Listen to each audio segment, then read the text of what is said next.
सगळे फोन ते खोडकेच घ्यायचे.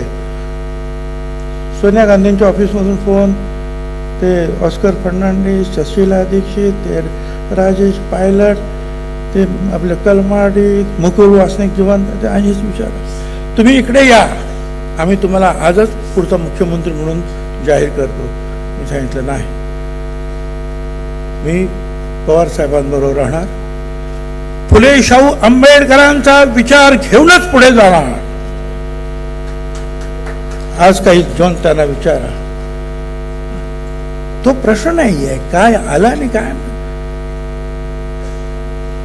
जो मिल गया उसी को मुकद्दर समझ लिया, जो खो गया उसी को भुलाता चला गया, मैं जिंदगी का साथ निभाता चला गया. प्रश्न येत नाही, चालायचं. तो त्याचा जो आहे तो आनंद या गोष्टीचा आहे की आपण हा पक्ष वाढवला, ओबीसींना बरोबर घेतलं, दलितांना बरोबर घेतलं, आदिवासींना बरोबर, सगळ्यांना, मराठ्यांना, सगळ्यांना बरोबर घेतलं आणि हा पक्ष वाढला.